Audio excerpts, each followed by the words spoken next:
انسان کو اپنی زندگی حقیقت کے آئینے میں گزارنے کی کوشش کرنی چاہیے۔ بہت ساری خوش فہمیوں سے، بہت ساری غلط فہمیوں سے اور بہت سارے دعووں سے اپنے آپ کو بچا کے رکھنا چاہیے۔ اللہ تعالیٰ کی رحمت پر امید رکھنا، نبی پاک صلی اللہ تعالیٰ علیہ وسلم کی شفاعت کی امید رکھنا، نیک اور صالحین کی نسبت کی امید رکھنا، یہ برا نہیں، یہ بڑا ہی بہترین ہے، یہ بڑا ہی خوبصورت عمل ہے، اس کی بہت ساری برکات ہیں۔ لیکن کسی غلط فہمی کا شکار ہو جانا اور یہ ساری امیدیں وابستہ کر کے یا ان ساری باتوں کو پیش نظر رکھ کے بے عمل ہو جانا، اپنی زندگی کو امور خیر سے پیچھے کر لینا، یہ نہ صرف یہ کہ قابل تحسین نہیں بلکہ یہ قابل توجہ ہے، اس کی اصلاح کی ضرورت ہے۔ قرآن مجید سورہ بقرہ سے جو آیہ کریمہ میں نے تلاوت کی ہے، اس میں اللہ تبارک و تعالیٰ نے اسی بات کا ذکر اہل یہود کے لیے فرمایا ہے۔ یہودی جگہ جگہ قرآن مجید بتاتا ہے کہ کہیں کہتے تھے کہ ہم اللہ کے بیٹے ہیں، معاذ اللہ، اللہ کے بڑے پیارے ہیں، ہمیں تو تھوڑے دنوں کے لیے عذاب ہوگا، بڑی جلدی ہمیں معاف کر دیا جائے گا۔ وہ بڑی لمبی چوڑی خوش فہمیوں کا اظہار کرتے اور بڑے بڑے دعوے کرتے۔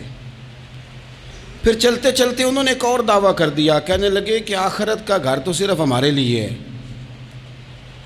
جنت میں صرف یہودی جائیں گے اور کوئی نہیں جائے گا۔ اللہ تبارک و تعالیٰ نے ان کے اس دعوے کا ذکر فرمایا ہے۔ یہ دیکھیں دعویٰ کتنا بڑا ہے کہ آخرت کا گھر تو صرف ہمارے لیے، فقط ہمارے لیے۔ مسلمان یہ دعویٰ نہیں کرتے۔ نبی پاک صلی اللہ تعالیٰ علیہ وسلم نے جب اس بات کا اظہار کیا ہے تو اس طرح کیا ہے، فرمایا جنتیوں کی 120 صفیں ہوں گی اور 80 میری امت کی ہوں گی۔ لیکن یہ بھی فرمایا کہ باقی لوگ بھی تو ہوں گے نا، ان کی 40 صفیں ہیں لیکن جنت میں دوسرے پچھلے لوگ بھی موجود ہوں گے۔ یہ دعویٰ نہیں کیا کہ صرف مسلمان جائیں گے، ان سے پہلے جو نبی اور ان کی ایماندار اور نیک امتیں گزری ہیں ان میں سے کوئی جنت میں ہی نہیں جائے گا، یہ نہیں فرمایا۔ لیکن یہ اس طرح کے دعوے بعض لوگ کرتے ہیں اور سنائی دیتے ہیں۔ تو یہودی بھی یہ کہا کرتے تھے کہ جنت تو خالص ہمارے لیے اور کوئی نہیں جائے گا اس میں۔ تو اللہ کریم نے فرمایا کل ان کانت لکم الدار الآخرۃ عند اللہ خالصۃ من دون الناس، اے محبوب علیہ السلام آپ ان سے فرما دیں اہل یہود سے کہ اگر آخرت کا گھر اللہ کے نزدیک باقی سب لوگوں کو چھوڑ کے خالص تمہارے لیے ہی ہے، سب کو چھوڑ کے صرف تمہارے لیے ہے آخرت کا گھر، تو فتمنوا الموت، تو پھر جنت میں تو مر کے جانا ہے نا، لہذا موت کی تمنا تو کرو۔ پھر کہو نا یا اللہ ہمیں موت دے تاکہ وہ جو تو نے ہمارے لیے اتنی بڑی چیز بنائی ہے ہم اس سے استفادہ کر سکیں۔ پھر تم موت کی تمنا کرو ان کنتم صادقین، اگر تم سچے ہو۔ لیکن رب فرماتا ہے وَلَن يَتَمَنَّوْهُ أَبَدًا بِمَا قَدَّمَتْ أَيْدِيهِمْ، یہ کبھی بھی موت کی تمنا نہیں کریں گے، انہیں پتہ ہے جو انہوں نے کمائی کر کے آگے بھیجی ہے۔ یہ موت کی دعوے کریں گے کہ جنت میں صرف ہم ہی جائیں گے، لیکن کبھی بھی موت کی تمنا، یہ کبھی موت کی تمنا نہیں کریں گے، اس لیے کہ انہیں پتہ ہے کہ ہم نے آخرت کے لیے کیا۔ یہ جو بہت سارے لوگ کہتے ہیں نا میری نسبت اور میری بات اور بلے بلے سارا کچھ میں ہی ہوں، تو ان سے کہو پھر سارا پیسہ کوٹھی پہ ہی لگائے جاتے ہو، پھر تو جنت تمہارا انتظار کر رہی ہے، پھر یہاں اتنے خرچے کرنے کی تمہیں کیا مشکل پڑی ہوئی۔ قرآن مجید کہتا ہے یہ کبھی بھی موت کی تمنا نہیں کریں گے، ان کو پتہ ہے جو اعمال انہوں نے کر کے بھیجے ہیں۔ واللہ علیم بالظالمین، اللہ ظالموں کو جانتا ہے، اللہ کو خبر ہے۔ میرے نبی پاک صلی اللہ تعالیٰ علیہ وسلم نے فرمایا اگر یہودی موت کی تمنا کرتے، جب ان سے کہا گیا تھا نا کہ اگر آخرت کا گھر خالص تمہارے لیے ہے تو موت کی تمنا کرو، اگر اس مقام پر وہ موت کی تمنا کرتے تو اسی وقت سارے مر جاتے، ختم ہو جاتا معاملہ۔ اگر تمنا کر لیتے تو تمنا ہی نہیں کریں گے، خوش فہمیوں میں مبتلا ہونا، بڑی بڑی باتیں کرنا، بڑے بڑے دعوے کرنا، بڑے بڑے تذکرے کرنا، بڑی بڑی اعلانیہ گفتگو کرنا اور اپنے ہی خیال میں بڑا کچھ بن جانا، یہ سنجیدہ لوگوں کا طریقہ نہیں۔ میں نے کچھ آستانے اپنی آنکھوں سے دیکھے، وہ کہتے ہیں جناب ہمارے حضرت کی نسبت اور حضرت ساتھ بیٹھے مسکرا رہے ہیں۔ اتنی دیدہ دلیری تو نہیں نہ ہونی چاہیے، آپ اپنے سامنے سارا کچھ اپنے آپ کو کہلوا رہے ہیں۔ شیخ ہلکا ہلکا مسکرا رہے ہیں، ان سے پوچھیں تو کہتے ہیں جی میں تو نہیں انہیں کہتا، تو آپ کہتے نہیں تو منع کیوں نہیں کرتے؟ آپ خوش فہمیوں میں، نعت خواں کھڑا ہوا ہے تو اس نے نسبت کی بات شروع کیا تو اللہ جانے وہ کدھر کا کدھر پہنچ گیا ہے۔ میں کہتا ہوں کون انکار کر رہا ہے نسبت کے فیض کا؟ کون منکر ہے؟ یہی تو باعث نجات ہے ہمارے لیے امیدیں۔ لیکن یہ کہ خوش فہمی میں مبتلا ہو جانا اور اس طرح کے بڑے بڑے دعوے کرنا، اور پھر بہت ساری خوابیں آتی ہیں لوگوں کو اور خوابوں کی بنیادوں پر بڑا کچھ بنتا ہے۔ تو میں کہتا ہوں جناب خواب میں تو میں کہہ دوں آپ سے خواب میں کہ میں رات کا صدر بن گیا ہوں تو آپ کو کوئی اعتراض ہے؟ میں خواب میں بنا ہوں، آپ کو اس میں کیا اختلاف؟ حقیقت کی زندگی میں آئیں۔ حقیقت کی زندگی میں جتنے لوگ نیک ہیں، پرہیزگار ہیں، دعویٰ ہے غلامی کا، دعویٰ ہے نسبت کا، فلانی شے کا، تو پھر بھئی آپ نے اتنا مال کاہے کو جمع کر لیا ہے؟ پھر یہ کاریں، یہ بنگلے، یہ کوٹھیاں، یہ جائیدادیں، یہ جلسوں کی فیسیں، یہ نعتوں کی فیسیں، یہ کس لیے؟ پھر تو آخرت آپ کے لیے سجی ہوئی ہے، سنوری ہوئی ہے، پھر تو آپ اس طرف توجہ کریں۔ حقیقت پسندی کا مزاج جب تک قوموں میں نہیں آتا، قومیں اتنی دیر تک اپنی روحانی، اخلاقی اور کردار کی بلندی نہیں حاصل کر پاتی۔ تو موت کی تمنا، یہاں ایک بات اور سن لیں، شریعت اسلامیہ کے اندر مصیبتوں سے گھبرا کر موت کی تمنا کرنا منع ہے۔ کوئی شخص کسی مشکل میں ہے، بیماری میں ہے، تکلیف میں ہے، دکھ میں ہے، تو موت کی تمنا کرے کہ اس بیماری سے تو مر جاؤں تو اچھا ہے، تو یہ منع ہے اس کے لیے۔ ہمارے ہاں کچھ لوگ لا علمی کی بنیاد پر چھوٹا سا جھگڑا گھر میں ہوا تو کہتے ہیں میں تو اللہ سے دعا کرتا ہوں میں اب مر ہی جاؤں۔ بھائی آپ اتنی سی بات نہیں سہ سکے اور آپ نے اتنی سی بات پر اتنی بڑی بات کر دی کہ میں اب چلا ہی جاؤں، اور یہ جھگڑوں کے اندر عام لوگ کہہ دیتے ہیں، یہ منع ہے۔ نبی پاک صلی اللہ تعالیٰ علیہ وسلم نے اس سے منع فرمایا، بلکہ مسلم شریف میں فرمایا کہ اگر تم نے کبھی دعا کرنی بھی ہو کسی وقت تو ان لفظوں سے کر سکتے ہو کہ یا اللہ جب تک میرا زندہ رہنا میرے حق میں بہتر ہے، مجھے دنیا میں رکھ، اور جب میرا یہاں سے چلے جانا تیری حکمت کا تقاضا ہے اور میرے حق میں بہتر ہے تو پھر مجھے ایمان کے ساتھ لے جا، پھر تو مجھے لے جا۔ تمنا موت کی کرنا اور مصیبتوں سے گھبرا کر کرنا، اور بھائی مشکلات میں جینا تو حسن ہے۔ اصل میں نا جس کی جان تھی نا اس کے نام نہیں نہ لگائی ہم نے کبھی بچوں کے نام لگا دی، کبھی کاروبار کے نام لگا دی، کبھی دوستوں کے نام لگا دی، پھر وہ بے وفا ہوا تو مرنے کو جی چاہا، وہ بے وفا ہوا تو مرنے کو جی چاہا، اس نے تنگ کیا تو مرنے کو جی چاہا۔ النبی اولیٰ بالمؤمنین من انفسہم، اللہ فرماتے ہیں تم نہیں جان کے مالک، میرا نبی تمہاری جانوں کا مالک ہے۔ جان پاوے نہ جان میرے محبوبہ، میں تے لگیاں توڑ نہ بھیساں، رات تیرے وچ رول کے مرساں، تے قدم نہ پچھاں ہٹیساں، شہر تیرے دے ٹکڑے منگساں، تے تیرے کتیاں دے قدم چمیساں، آزم اے جان امانت تیری، تو جدوں منگساں میں پیش کرے ساں۔ یہ تو کسی اور کی ہے، ہماری ہے نہیں۔ تو بہت سارے لوگ گھبرا کر ہو بڑی تکلیف آ گئی، بھئی آپ جلدی نہ کریں، بالکل جلدی نہ کریں، آپ حوصلہ پیدا کریں، اور جیا تو جاتا ہی مشکل میں ہے۔ اقبال نے کہا تھا کار جہاں دراز ہے اب میرا انتظار کر، یہ زندگی لمبی ہے، یہ مشکلات سے ہو کر کے گزرتی ہے، اس میں مد و جزر رہتا ہے۔ تو شریعت اسلامیہ میں منع ہے موت کی تمنا کرنا، موت کی خواہش کرنا، بلکہ نبی پاک صلی اللہ تعالیٰ علیہ وسلم نے تو یہاں تک ارشاد فرمایا کہ تم موت کی تمنا نہ کرو، اس لیے کہ اگر تم برے ہو اور زندہ ہو تو ہو سکتا ہے زندگی میں اللہ تمہیں توبہ کی توفیق دے دے، اور اگر تم اچھے ہو تو پھر بھی موت کی تمنا نہ کرو، اس لیے کہ اچھے ہو تو تمہاری اچھائی میں روز برکت ہی ہو رہی ہے، لوگوں کو فائدہ ہی ہو رہا ہے، خیر ہی بٹ رہی ہے۔ تمنا موت کی کرنا، اور ویسے بھی نہ ہم اپنی مرضی سے یہاں آئے ہیں اور نہ مرضی سے جانے کی کوشش کرنی چاہیے معاذ اللہ۔ نہ اپنی مرضی آئے ہیں نہ اپنی مرضی سے کوئی مرنے کی کوشش کرے گا تو خودکشی حرام ہے، اور رب رسول کی مرضی سے مرے گا تو وہ شہادت ہے۔ وہ اس طرح کی شہادت ہے کہ جس میں کہا مردہ کہنا ہی نہیں، یہ تو زندہ ہے، اس لیے کہ میرے نام پہ مر گیا ہے۔ تو موت کی تمنا کرنا یا اس طرح کا رویہ منع ہے۔ البتہ یہ جو یہود کا کام تھا، ان کا جو لہجہ تھا، اللہ فرماتے ہیں یہ تو ہزار سال عمر مانگتی ہیں تو جانا ہی نہیں چاہتے۔ کچھ لوگ لمبی عمر کے حریص ہوتے ہیں، اس کی وجہ یہ ہوتی ہے کہ آخرت کے لیے کام نہیں کیا، آخرت پر اس طرح کا یقین نہیں، اس طرح کا مزاج نہیں، دنیا داری کا مزاج بن گیا، بہت سارا مال جمع کر لیا، بڑے بنگلے بنائے، اتنی مشکل دنیا داری کٹھی کی، اب چھوڑ کے مر جائیں۔ ان لوگوں کا مرنے کو دل ہی نہیں کرتا، کوئی ارادہ ہی نہیں ہے، بالکل نہیں دنیا چھوڑنا چاہتے، محنت سے کٹھی کی ہے، اتنے لاؤ لشکر بنائے ہیں، اب کیسے چھوڑ جائیں۔ کچھ لوگ ایسے ہیں جنہوں نے گٹھڑی باندھ کے رکھی ہوئی ہے، ان کو زیادہ ویٹ نہیں کرنا پڑتا، اس لیے کہ انہوں نے کوئی سامان بوکی نہیں کرایا، تو جو ہے ہینڈ کیری ہے، اس لیے لوگ انتظار کرتے رہیں گے اور جناب بلال حبشی جنت میں پہنچ بھی جائیں گے۔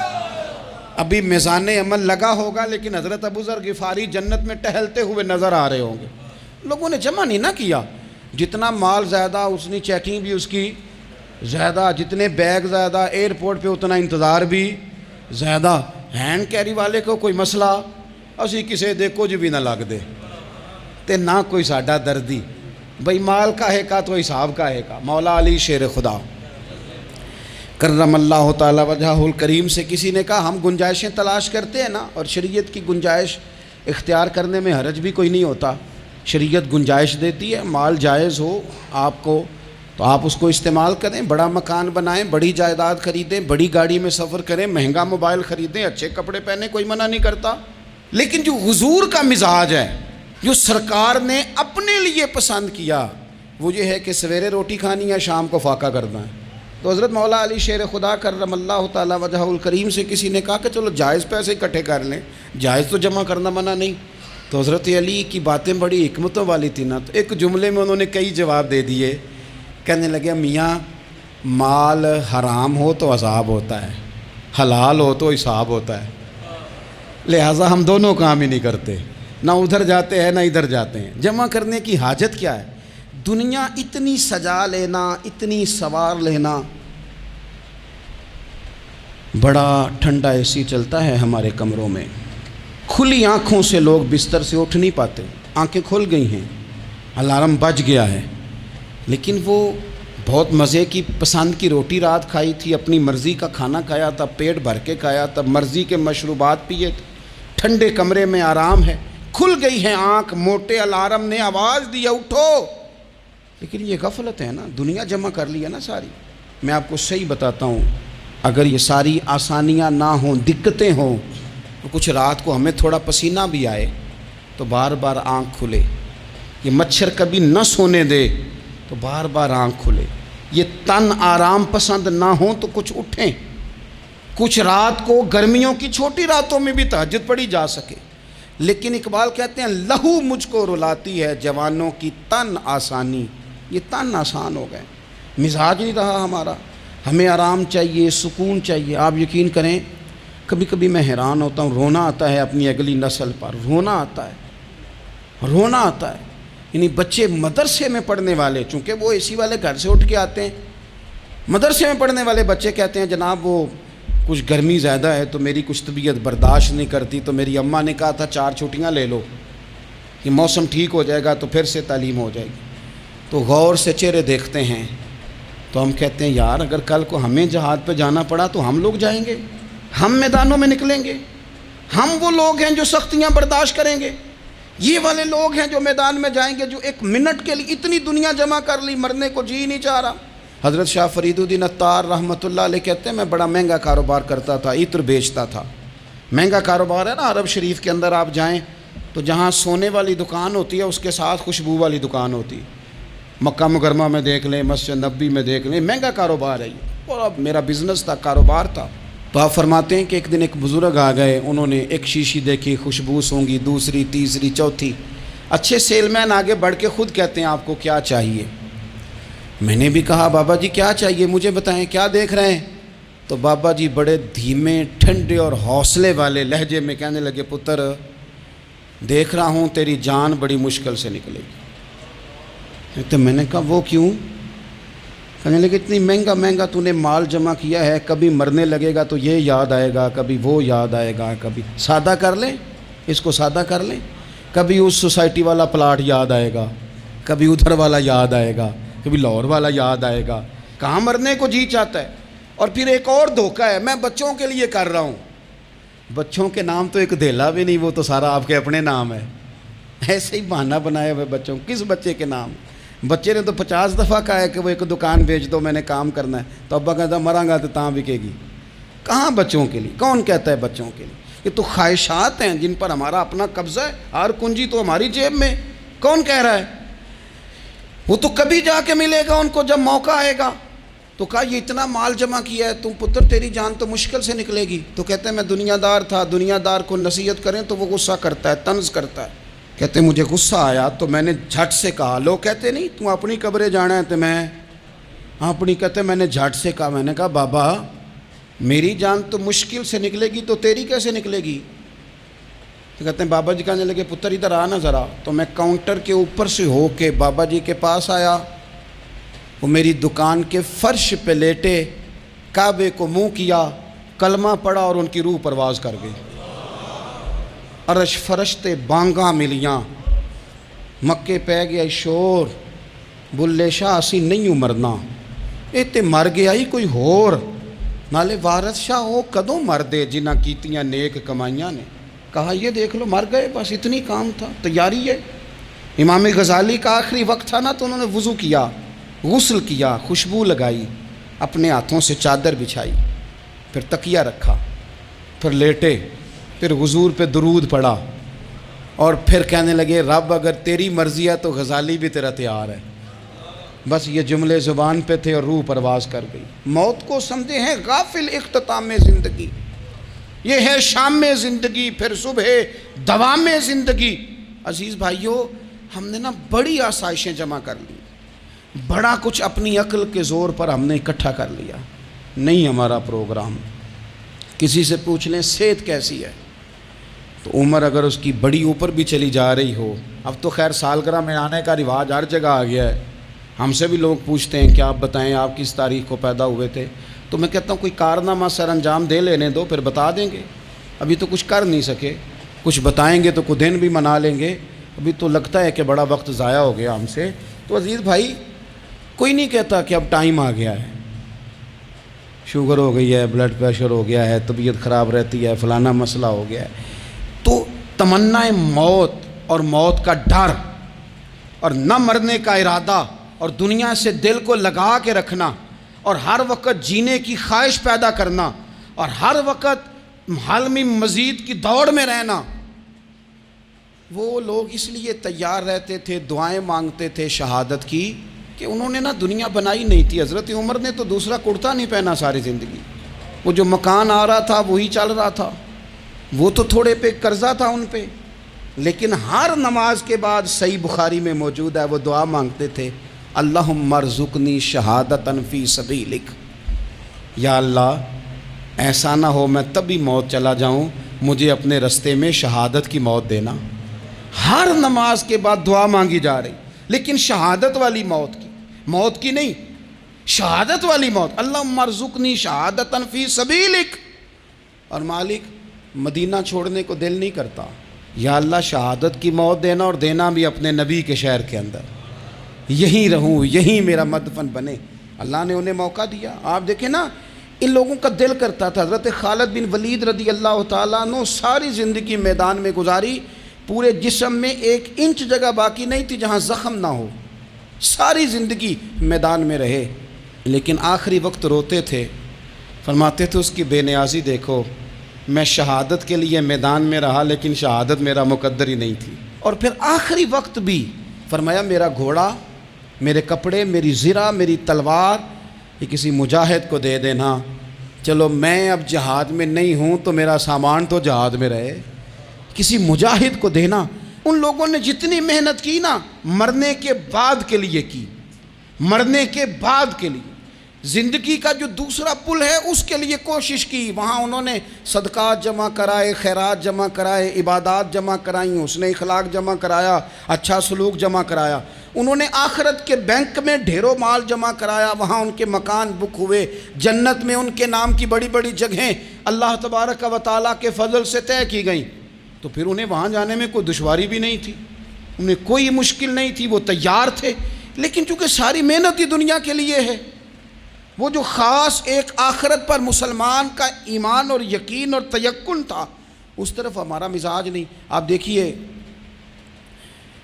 حضرت ملک الموت اسرائیل علیہ السلام نا حضرت ابراہیم علیہ السلام کی روح قبض کرنے کے لیے حاضر ہوئے، تو کہا جناب چلیے آپ کی روح لینے آیا ہوں، تو حضرت ابراہیم علیہ السلام فرمانے لگے اسرائیل، یہ قاضی ثناء اللہ صاحب پانی پتی رحمۃ اللہ علیہ نے اس کو تفسیر مظہری میں لکھا ہے، حضرت ابراہیم خلیل اللہ علیہ السلام فرمانے لگے اسرائیل کیا کوئی خلیل بھی اپنے خلیل کی روح قبض کرتا ہے؟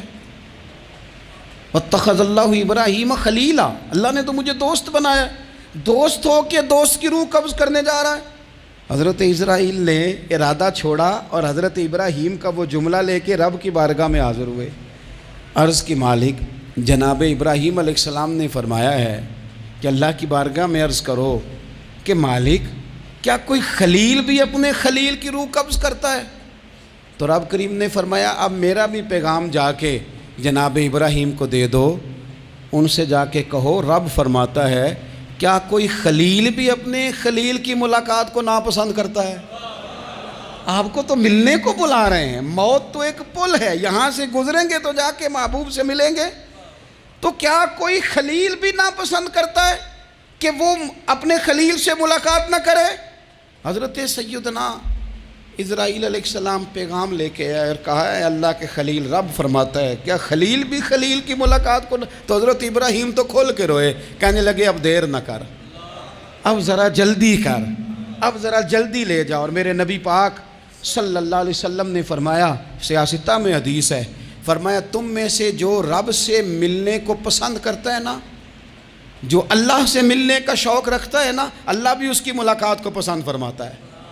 تم میں سے جو رب سے ملنے کا شوق رکھتا ہے، اقبال کیا کہتے ہیں تیرے عشق کی انتہا چاہتا ہوں، تو میری سادگی دیکھ میں کیا چاہتا ہوں، میرا ذرا سا تو دل ہے مگر شوق اتنا، میں وہی لن ترانی سنا چاہتا ہوں، مالک میرا دل کرتا ہے میں تجھ سے کہوں رب آریلی، میں تجھے دیکھنا چاہتا ہوں، اور تو مجھے کہے لن ترانی تو نہیں دیکھ سکتا، میرا ذرا سا تو دل ہے مگر شوق اتنا، میں بھی وہی لن ترانی سنا چاہتا ہوں۔ پھر خود ہی کہنے لگے او بھری بزم میں راز کی بات کہہ دی، میں بڑا بے ادب ہوں سزا چاہتا ہوں۔ یہ تو سب کو بتانے والی بات ہی نہیں تھی جو میں نے بتا دی، بھری بزم میں راز کی بات کہہ، بڑا بے ادب ہوں سزا چاہتا ہوں۔ نبی کریم علیہ السلام نے فرمایا تم میں سے جو رب کی ملاقات کا شوق رکھتا ہے نا، اللہ بھی اس کی ملاقات کو پسند فرماتا ہے، اور فرمایا تم میں سے جس کا رب سے ملنے کا شوق نہیں نا، اللہ بھی اس کی ملاقات کو پسند نہیں فرماتا۔ یہ سیاستہ میں حدیث ہے، ایک دفعہ غور کر نہ لیں، فلاں سے ملنے کو بھی جی چاہتا ہے، فلاں علاقہ دیکھنے کو بھی جی چاہتا ہے، فلاں کی ملاقات کو بھی جی چاہتا ہے، کبھی اس کو ملنے کو بھی جی چاہتا ہے جس نے بنایا ہے سارا کچھ، کبھی اس کی صحابہ تو تڑپ کے حضور کی بارگاہ میں آئے تھے نا، وَإِذَا سَأَلَكَ عِبَادِي عَنِّي فَإِنِّي قَرِيبٌ، تڑپ کے کہا تھا یا رسول اللہ صلی اللہ علیہ وسلم سالوں بیت گئے، سجدے کرتے، عبادت کرتے، روزہ رکھتے، حج کرتے، زکوٰۃ دیتے، اب دل کرتا ہے کبھی وہ ملے، کبھی اسے دیکھیں، کبھی یہ حقیقت منتظر نظر آ نہ لباس مجاز میں، لاکھوں سجدے تڑپ رہے ہیں میری جبین نیاز میں، دل کرتا ہے ملنے کو۔ تو جب صحابہ نے آ کے حضور کی بارگاہ میں یہ عرض کی نا یا رسول اللہ رب سے ملنے کو جی چاہتا ہے، تو اللہ نے فرمایا وَإِذَا سَأَلَكَ عِبَادِي عَنِّي فَإِنِّي قَرِيبٌ، اے محبوب جب میرے بندے آپ کے پاس آ کے میرے بارے میں سوال کریں تو ان سے فرما دو میں تو ان کے قریب ہی ہوں، جب بھی دعا مانگیں گے میں ان کی دعاؤں کو قبول فرماؤں گا، میں قریب ہوں ان کے۔ اپنے دل کے اندر شوق ہو، اللہ رسول کی طرف بڑھنے کا شوق ہو، مسلمان موت سے نہیں ڈرتا، لیکن صحیح بخاری اور صحیح مسلم میں حدیث ہے، نبی پاک علیہ الصلوۃ والسلام نے فرمایا آج ایک مسلمان 1000 کافر کو آگے لگا لیتا ہے اور کافر بھاگ جاتا ہے، ایک وقت آئے گا ایک کافر ہوگا اور 1000 مسلمان کو بھگا ڈالے گا۔ یا رسول اللہ کیوں؟ ہمارے پاس اسلحہ نہیں ہوگا، ہمیں لڑنے کا سلیقہ نہیں آئے گا؟ تو نبی پاک علیہ السلام نے فرمایا یہ مسئلہ نہیں، تمہیں وہن ہو جائے گا، وہن۔ یا رسول اللہ یہ وہن کیا ہوتا ہے؟ تو حضور نے فرمایا تمہیں نا زندگی سے پیار ہو جائے گا، تمہیں مرنا برا لگے گا، کراہت آئے گی مرنے سے، تم مرنا نہیں چاہو گے۔ تو جب کسی کو زندگی سے پیار ہو جائے تو پھر وہ بھاگتا ہے، پھر وہ ہر بندے کی ہر بات مانتا ہے چونکہ وہ جینا چاہتا ہے۔ اور کچھ لوگ ایسے ہوتے ہیں، وہ جب بدر میں مسلمان پہنچے نا تو جاسوس بھیجا ابو جہل نے، کہا جاؤ پتہ کر کے آؤ لوگ کتنے ہیں اور ان میں جوان کتنے ہیں، بوڑھے کتنے ہیں اور اسلحہ کتنا ہے۔ جاسوسی اس دور میں بڑی آسان تھی، کوئی مخصوص وردی تو فوجیوں کی ہوتی نہیں تھی۔ تو وہ شخص آ گیا، مسلمانوں کو دیکھ کر واپس گیا تو جا کے اس نے بدر کے دن ابو جہل سے کہا کہ وہ 313 ہیں اور ان میں بچے بھی ہیں، بوڑھے بھی ہیں اور اسلحہ بھی زیادہ نہیں، اور گھوڑے اور اونٹ اور سواریاں بھی تھوڑی ہیں۔ تو ابو جہل بڑا ہنسا اور معاذ اللہ کہنے لگا کیا ان نے ہم سے لڑنا ہے، تھوڑے سے تو لوگ آئیں، اس طرح کرو صبح نا انہیں پشتوں پہ باندھ کے نا گھوڑوں کی تو مکے لے چلتے ہیں، وہاں جا کے دیکھیں گے ان کے ساتھ کیا کرنا ہے۔ تو وہ جاسوس کہنے لگا پوری بات تو سن لے۔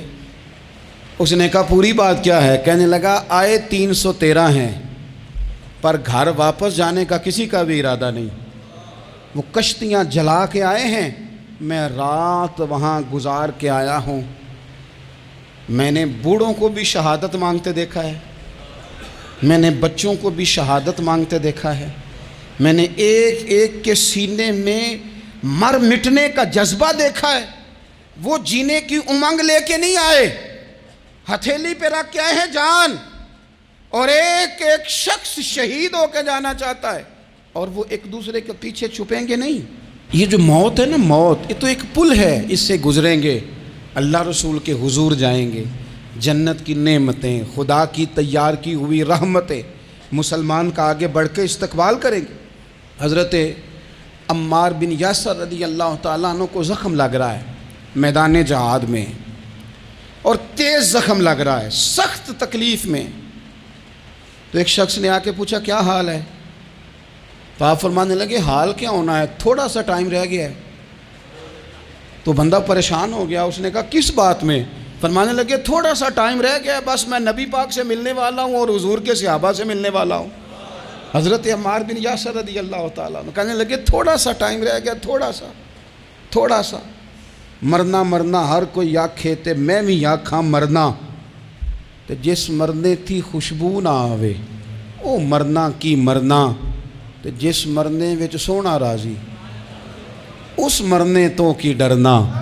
ایک گل رکھنا یاد کہ میرا جس دن ہووے مرنا، سب کچھ کرنا، سب کچھ کر کے میرا منہ روزے ول کرنا، شاید میرا آقا آوے میں دیدار حضور دا کرنا۔ فرمایا کہ وہ تو بالکل قریب آ گیا ٹائم۔ حضرت سیدنا بلال حبشی رضی اللہ تعالیٰ عنہ آخری وقت ہے، لوگ بڑا اس کا منظر جب بیان کرتے ہیں تو خوفناک بیان کرتے ہیں، اس طرح کا لہجہ اختیار کرتے ہیں کہ بات سن کے بندہ کانپ جائے۔ سیدنا بلال حبشی رضی اللہ تعالیٰ عنہ بالکل آخری وقت ہے، جانے کا ٹائم۔ تو حضرت بلال کی اہلیہ قریب بیٹھی ہیں تو کہنے لگی بڑے غم کا موقع آ گیا، غموں کی رات شروع ہو گئی، حالات میرے لیے مشکل آ گئے۔ آپ نے فرمایا کیا ہوا؟ کہنے لگی آپ جا رہے ہیں؟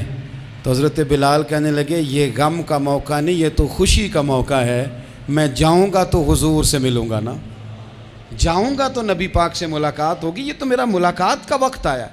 تو اپنی زندگی کے اندر انسان کچھ اپنی آخرت کے لیے کرے، کچھ زاد راہ جمع کرے، کچھ وہ تیاری کرے، کچھ اس کے پاس ایسے اعمال ہوں جس کی بنیاد پر اس کا رب رسول کی بارگاہ میں حاضری کو جی چاہے۔